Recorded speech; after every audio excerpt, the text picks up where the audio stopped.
So let's talk about where the word good morning originated from. Good morning. Alright, so during slavery times, when the women used to mourn about their child being taken away and sold to a different slave master, or if one of the family members did something that resulted into them getting whipped or killed, most of these things used to happen in the evening time, when a child was sold off or somebody was getting whipped for something. The black women used to cry all night behind it. Not even just the women, the black people in general.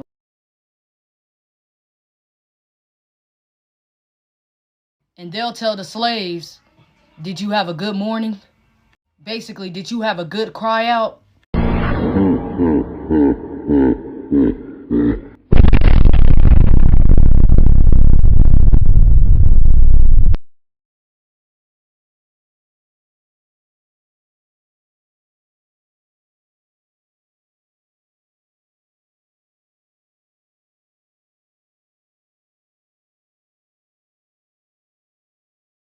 We've all heard of the peanut gallery, haven't we? It's a term that was used in the vaudeville era as a nickname for the cheap seats where the rowdiest patrons sat that tended to heckle performers. They would even throw peanuts at the performers sometimes. In online spaces, it refers to social media comment sections where anyone and everyone can have a say. But did you know that there's a more sinister meaning behind this word that harkens back to the era of Jim Crow segregation in the U.S.? According to lexicographer Stuart Berg Flexner, it started in the segregated South as early as 1880. It was a synonym for the gallery, or heaven, as they called it, and it referred to the upper balcony where black patrons sat in theaters that were racially segregated. In the early 1920s, black leaders started to organize protests against peanut galleries because black patrons were paying the same ticket price as white patrons. Eventually, the boycotts led to not only the closing of the peanut galleries, but a closing of many theaters because white patrons refused to be seated next to black patrons. Not until drive-ins came along in the 1960s did Southern theaters begin to fully desegregate.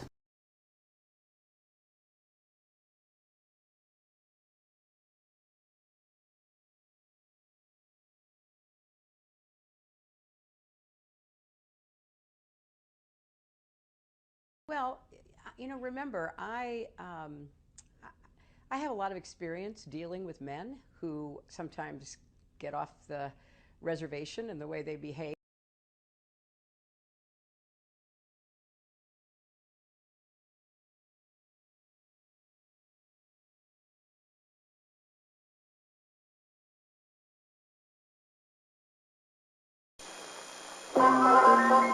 Ladies and gentlemen, in the center ring we proudly present an exciting and unusual collection of wild animals, each and every one of them bald.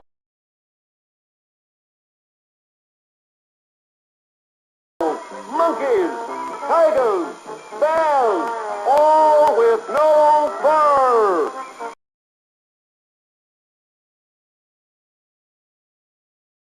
Wait, let's look again. Fuzzy Wuzzy was a bear. Fuzzy Wuzzy had no hair. But watch this. Take him from his cage, set him on a circus platform, and within 3 days, Fuzzy Wuzzy will grow his own fur.